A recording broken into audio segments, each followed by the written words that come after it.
ओम श्री गणेशाय नमः। श्री सरस्वत्यै नमः।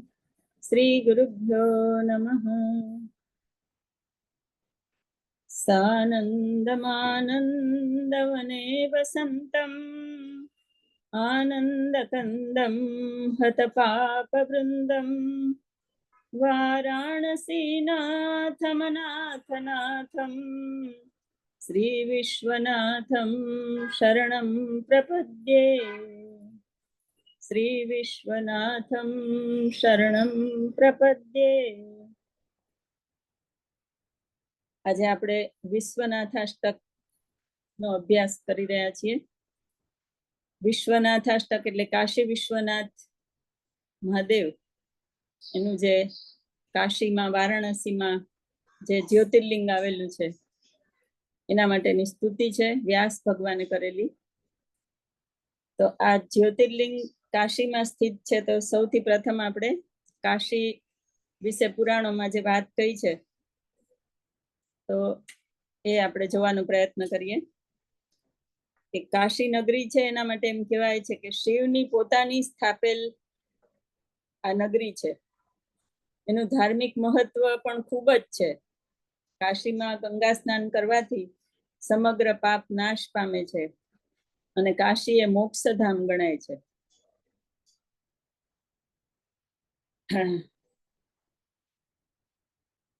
કાશીમાં મૃત્યુ પામનાર લોકો શિવલોકમાં જાય છે એવું કહેવાય છે.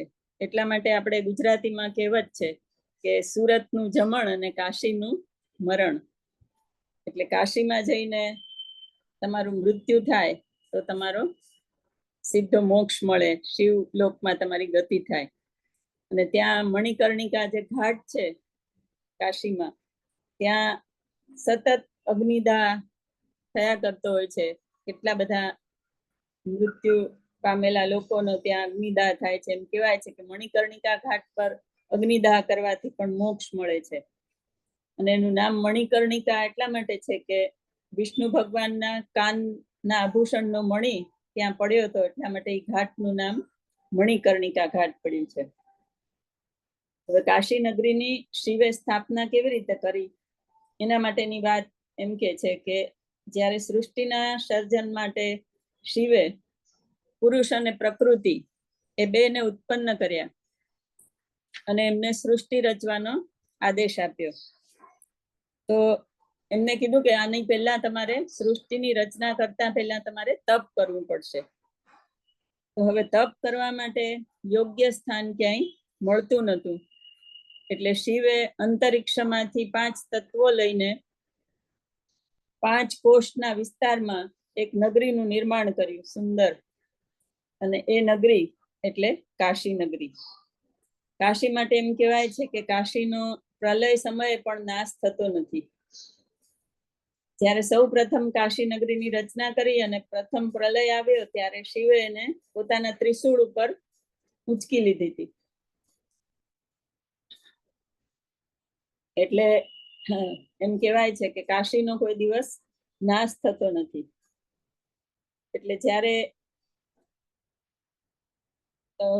પછી ફરીથી બ્રહ્માએ પાછી સૃષ્ટિની રચના કરી ત્યારે શંકર ભગવાન એને ત્રિશૂળ પરથી ઉતારી અને અહીંયા પૃથ્વીલોકમાં સ્થાપિત કરી. જે કાશી નગરી આજે આપણે અસ્તિત્વમાં છે એ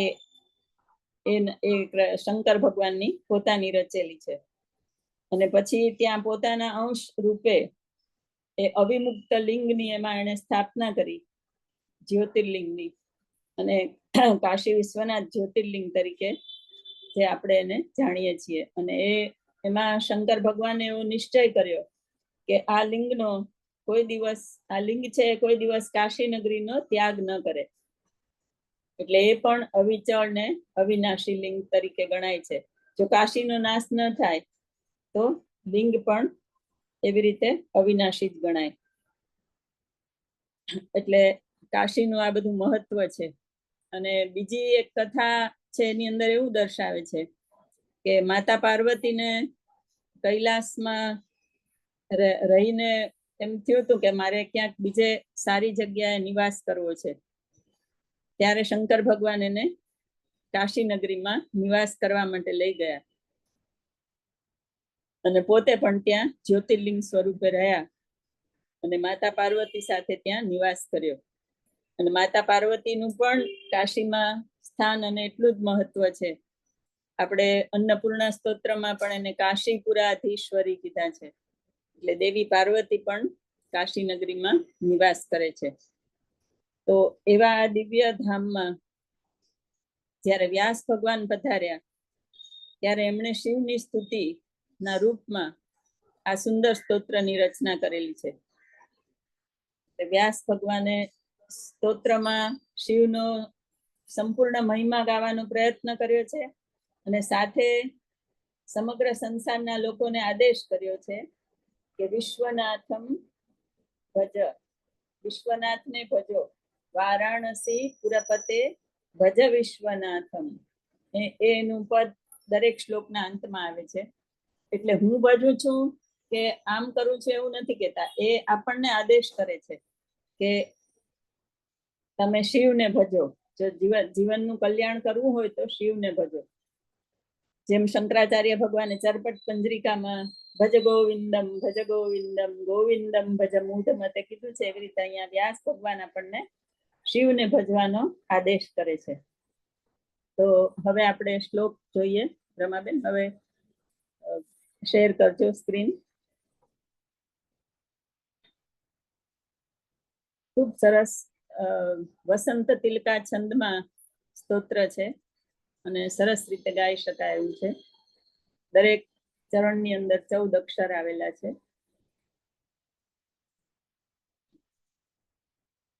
ગંગા તરંગ રમણીય જટા કલાપમ ગૌરી નિરંતર વિભૂષિત વામ ભાગમ નારાયણ પ્રિયમનંગમદાપહારમ વારાણસી પુરપતિમ ભજ વિશ્વનાથમ.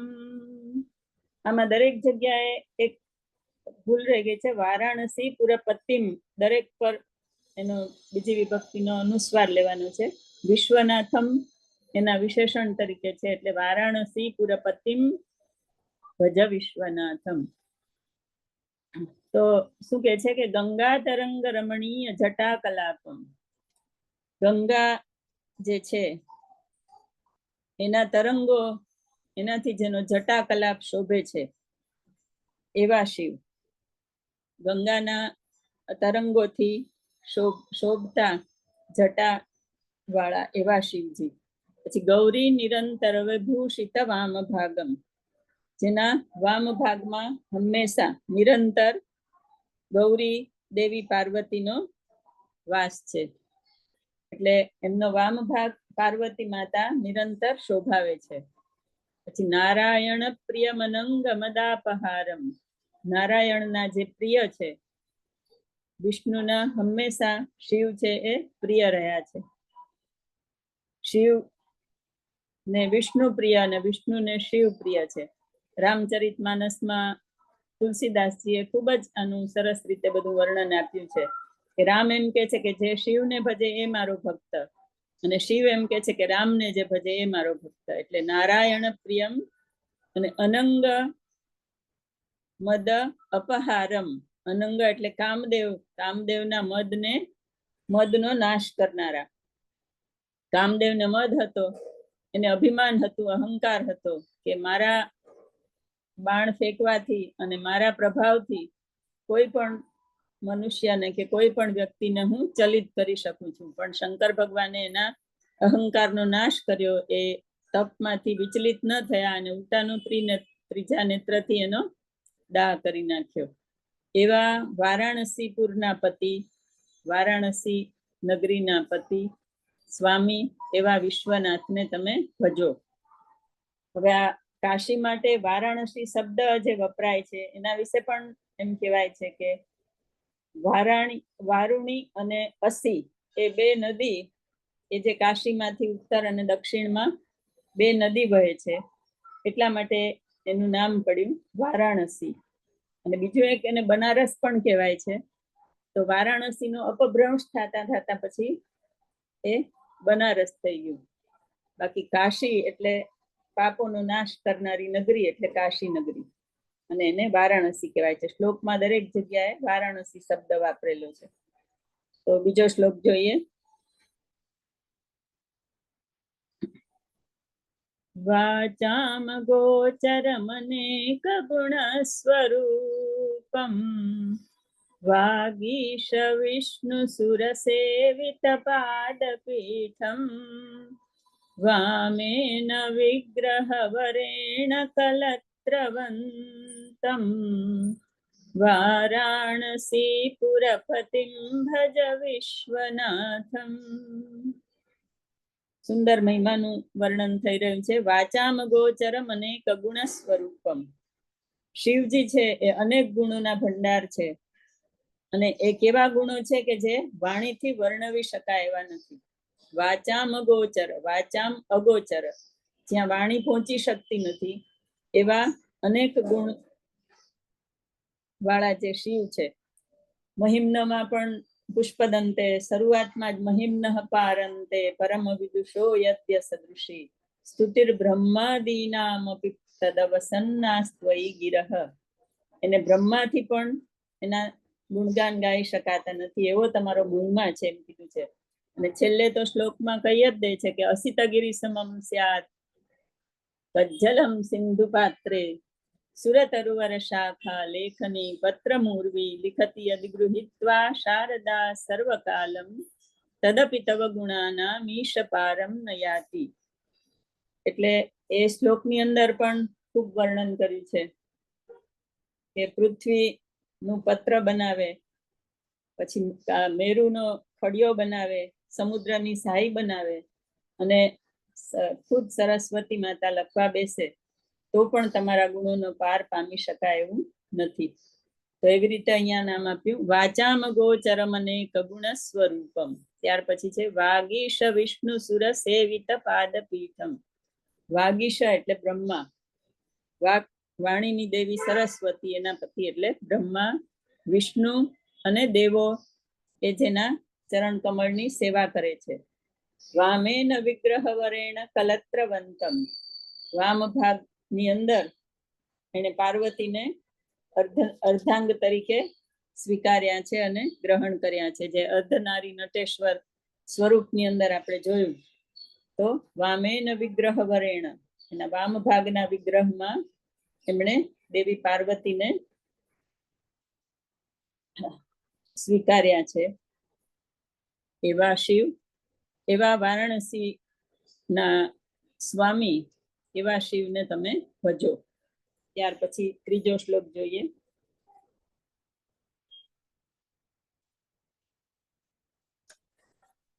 ભૂતાધિપમ ભુજગભૂષણ ભૂષિતાંગમ વ્યાઘ્રાજિનાંબરધરમ જટિલમ ત્રિનેત્રમ પાશાંકુશાભયવરપ્રદશૂલપાણી વારાણસી પુરપતિમ ભજ વિશ્વનાથમ.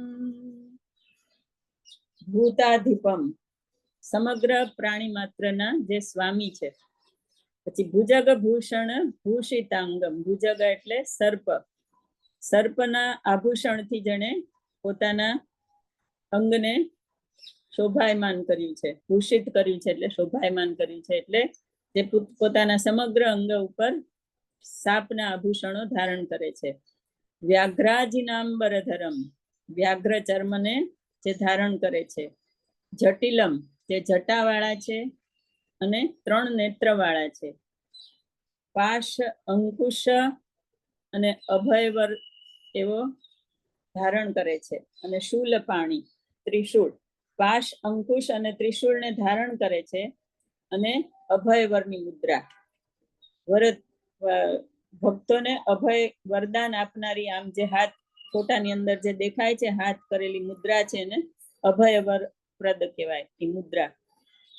તો એવી મુદ્રા ધારણ કરેલા એવા વારાણસી નગરીના સ્વામી એવા વિશ્વનાથને તમે ભજો. ત્યાર પછીનો શ્લોક જોઈએ.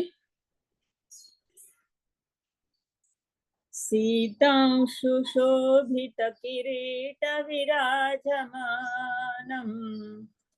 भाले क्षणानल विशोषित पंचबाणम् नागाधिपार चितभासुर कर्णपूरम् वाराणसीपुरपतिं भज विश्वनाथम्। सीतांशु એટલે શીતળ એવા કિરણો વાળા ચંદ્ર, એનાથી જેનો મુકુટ શોભાયમાન છે, એટલે જે મુકુટમાં શીતળ કિરણો વાળા ચંદ્રને ધારણ કરે છે. પછી ફાલેક્ષણાનલ, અહીંયા ફ ની જગ્યાએ ભ પણ લઈ શકાય. ભાલેક્ષણ એટલે કપાળમાં રહેલા આંખના, એટલે ત્રિનેત્ર છે, જે કપાળમાં જે ત્રીજું નેત્ર છે એના અગ્નિથી જેને પંચબાણમ 5 બાણ પુષ્પ બાણ ધારણ કરનાર એ કામદેવના 5 બાણોને જેને શોષિત એટલે બાળી નાખ્યા છે. પછી નાગાધિપા રચિત ભાસુર કર્ણપુરમ, નાગાધિપ સર્પના અધિપતિ એવા જે શેષનાગ છે એના, એટલે જે સર્પના અધિપતિ છે એના વડે એને એના કર્ણપુરમ કુંડળને આભૂષણ તરીકે ધારણ કર્યા છે. સર્પરાજને એને કુંડળ તરીકે ધારણ કર્યા છે. એવા વારાણસીપુરના સ્વામી હે વિશ્વનાથને તમે ભજો. ત્યાર પછી 5મો શ્લોક જોઈએ. આ સ્તોત્ર નાનું છે અને સાધારણ જ એમાં બધા અર્થો છે, એટલે આપણે આજે આખું સ્તોત્ર જ લઈ લઈએ છીએ. પંચાનનમ દુરિતમત્તમતંગજાનમ નાગાંતકમ દનુજ પુંગવપન્નગાનામ દાવાનલમ મરણ શોક જરાટવીનામ વારાણસીપુરપતિમ ભજ વિશ્વનાથમ. અહીંયા શિવને અલગ અલગ બધી ઉપમાઓ આપી છે.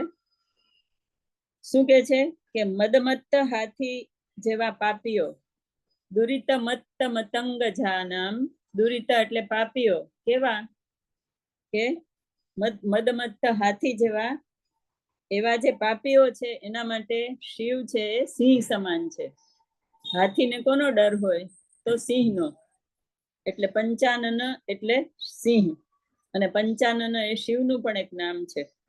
તો મદમત્ત હાથી જેવા પાપીઓ માટે જે સિંહ સમાન છે. પછી નાગાંતકમ દનુજ પુંગવ પન્નગાનામ, નાગાંતક એટલે ગરુડ, દનુજ એટલે રાક્ષસ, રાક્ષસ દનુજ પુંગવ એટલે રાક્ષસોનો સમૂહ, રાક્ષસોના સમૂહ રૂપી સર્પ પન્નગ, એવા સર્પ માટે જે ગરુડ સમાન છે.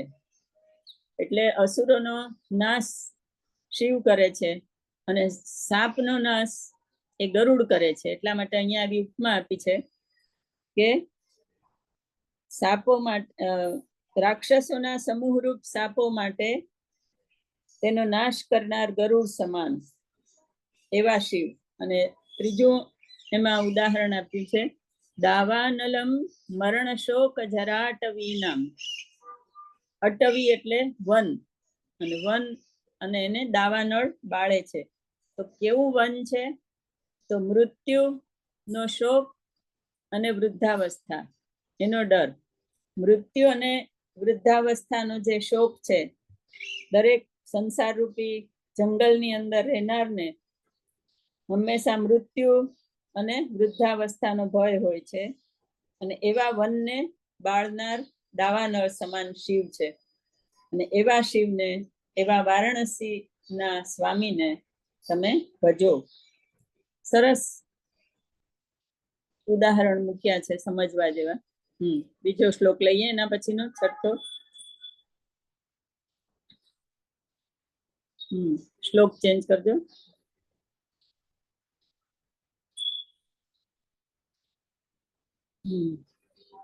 तेजोमयं सगुणनिर्गुणमद्वितीयम् आनन्दकन्दमपराजितमप्रमेयम् नादात्मकं सकलनिष्कलमात्मरूपम् वाराणसीपुरपतिं भज विश्वनाथम्। તેજોમયમ, શિવનું સ્વરૂપ તેજોમય છે, પ્રકાશમય. એટલા માટે શિવના દરેક લિંગને પણ જ્યોતિર્લિંગ કહીએ છીએ આપણે. અને શિવ પ્રથમ વખત જ્યારે બ્રહ્મા અને વિષ્ણુ સામે પ્રગટ થયા તે પણ જ્યોતિર્મય સ્તંભ સ્વરૂપે જ પ્રગટ થયા હતા. એટલે શિવનું સ્વરૂપ છે એ તેજોમય છે.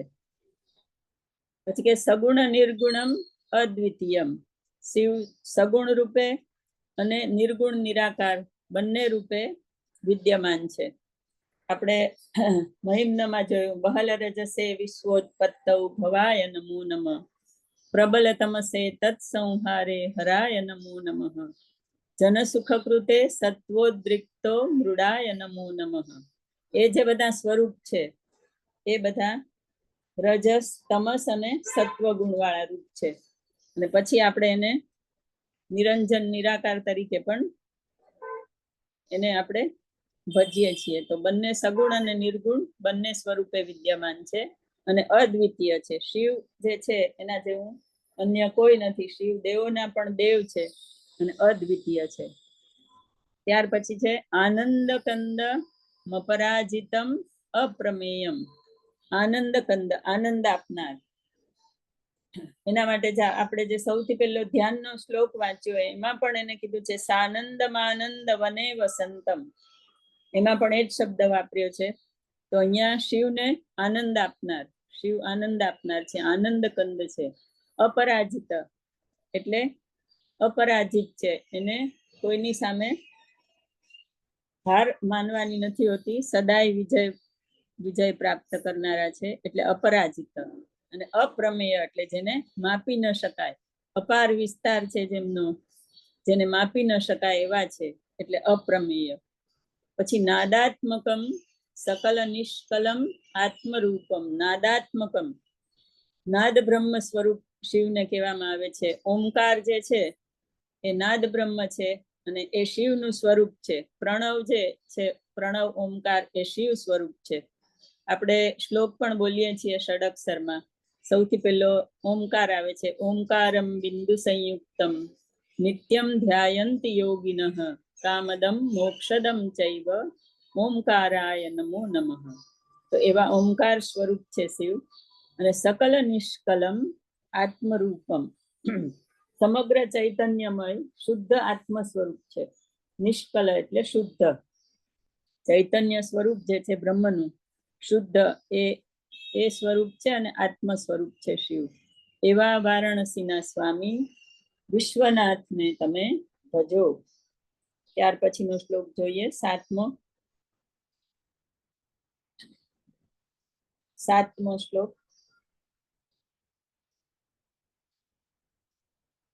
આ આઠમો શ્લોક છે કદાચ. હજી એક શ્લોક છે બીજો, આગળ કરો તો.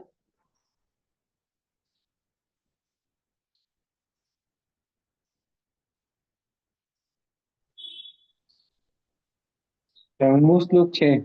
હા, નવમો શ્લોક છે બીજો. હા, આઠમો શ્લોક છે. આઠમો છે. તો હજી એક વચ્ચે શ્લોક નથી આની અંદર. તેજોમયમ છઠ્ઠો. રાગાદિ દોષ રહિતમ એ શ્લોક નથી આની અંદર. આશા વિહાય પરિહત્ય પરસ્ય નિંદામાં. આમાં સાતમો નંબર લખ્યો છે. સાતમો જ છે, પણ આના પછી કયો શ્લોક છે એ કરો જઈ. આના પછીનો શ્લોક કરી જુઓ ચેન્જ. હા, અચ્છા, આમાં નંબર ચેન્જ થઈ ગયા છે. ચાલો આપણે પહેલા લઈ લઈએ. સાતમો લઈએ.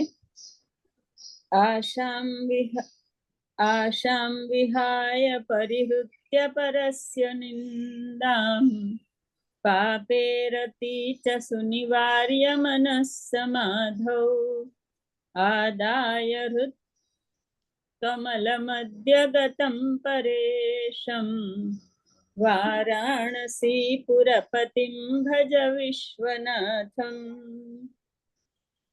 હવે શિવની કેવી રીતે ભક્તિ કરવી એનું અહીંયા વ્યાસ ભગવાને વર્ણન આપ્યું છે કે આસામ વિહાય, સર્વ આશા અને તૃષ્ણાઓનો ત્યાગ કરીને અને પરિહૃત્ય પરસ્ય નિંદામ, અન્યની નિંદા કરવાનું, એવા પાપ કર્મને છોડી દેવાનું. પાપે રતિ ચ સુનિવાર્ય, એવા જે અન્યની નિંદા અને એ જે બધા પાપ છે એ બધા પાપને છોડીને મનઃ સમાધો, ચિત્તને સમાધિમાં એકાગ્ર કરીને આદાય હૃત કમલ મધ્ય ગતમ પરેશમ, પરેશમ એટલે શિવને હૃદય કમળની મધ્યમાં સ્થાપિત કરીને, એટલે એમાં શિવનું ધ્યાન કરીને એ રીતે તમે વારાણસીના સ્વામી એવા શિવનું ધ્યાન કરો. અહીંયા સ્પષ્ટ રીતે વ્યાસ ભગવાને સમજાવ્યું છે કે ભક્તિ કરવી હોય અને એ પણ શિવની ભક્તિ કરવી હોય તો તમારે તમારામાં પણ આ બધા સદગુણોને કેળવવા પડે. આ બધા યોગની અંદર જે યમ નિયમ કીધા છે એની અંદર આ જ બધા આવે છે કે એ તમે પેલા પ્રાપ્ત કરો, તમારા ચિત્તને શુદ્ધ કરો અને શાંતિથી બેસીને હૃદય કમળમાં ભગવાનનું ધ્યાન કરો અને એવી રીતે તમે વિશ્વનાથને ભજો. હા, પછીનો શ્લોક જોઈએ. એક સુંદર ભજન પણ એવું છે કે મારા હૃદય કમળ વચ્ચે રહેજો, એમ કરીને ભગવાનને પ્રાર્થના કરે છે કે હે ભગવાન તમે મારા હૃદય કમળમાં રહેજો.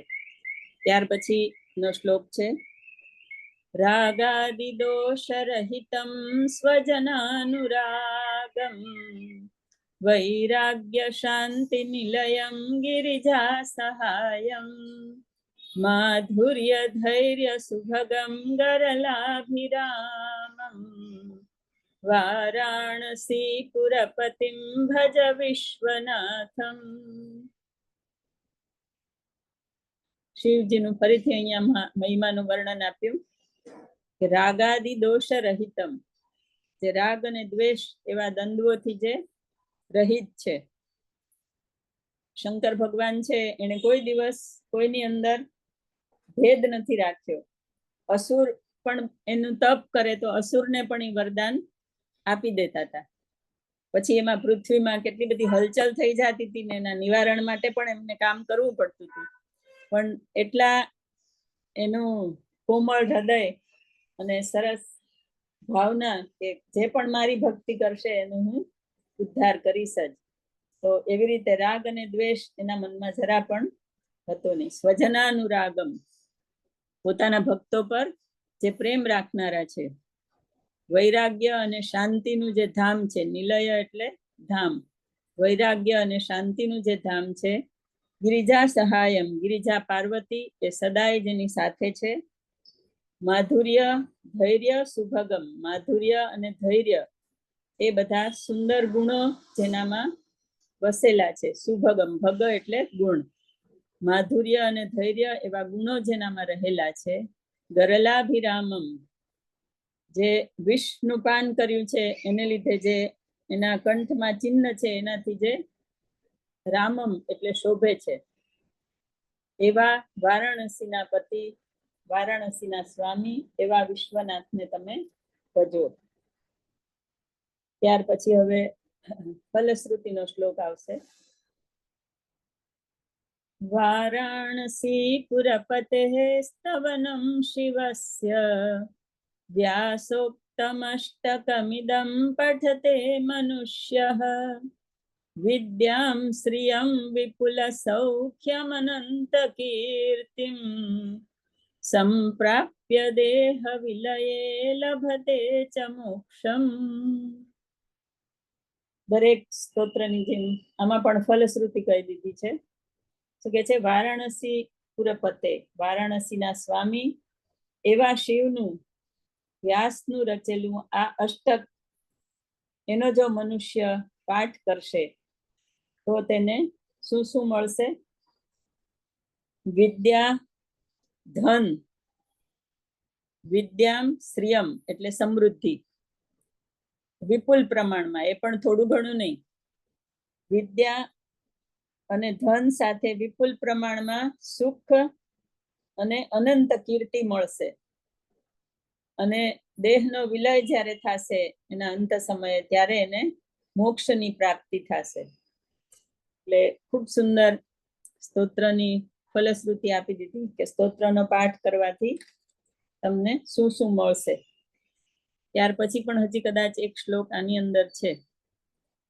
વિશ્વનાથાષ્ટકમિદં યઃ પઠેત શિવ સન્નિધૌ શિવલોકમવાપ્નોતિ શિવેન સહ મોદતે. વિશ્વનાથાષ્ટક આ જે છે એનો જે શિવની સમીપ રહીને પાઠ કરશે એ શિવલોકને પ્રાપ્ત કરશે અને શિવ સાથે આનંદ પામશે. ઇતિ વેદવ્યાસ રચિતમ વિશ્વનાથાષ્ટકમ સંપૂર્ણમ. એટલે આની અંદર જે છેલ્લે ફલશ્રુતિના અને આ બે શ્લોક આવ્યા એ બધા ક્ષેપક શ્લોક કહી શકાય. કારણ કે વ્યાસ પોતે જ એમ ન કે વ્યાસનું રચેલું સ્તોત્ર ગાશો તો તમને આ ફળ મળશે એમ. એટલે પછી ઋષિઓએ એને બે શ્લોક મૂકીને સ્તોત્રની મહત્તા વધારી દીધી છે. તો આ રીતે આપણે અહીંયા વિશ્વનાથાષ્ટક સ્તોત્રનો અભ્યાસ પૂર્ણ કર્યો. એનો આ શ્રાવણ મહિનાની અંદર પાઠ કરવાનું ઘણું જ ફળ છે, તો આપણે એનો શ્રાવણ મહિનામાં પાઠ કરવાનો પ્રયત્ન કરશું અને અત્યારે પઠન લેવાનો પ્રયત્ન કરશું. જય હાટકેશ. ઓમ નમઃ શિવાય.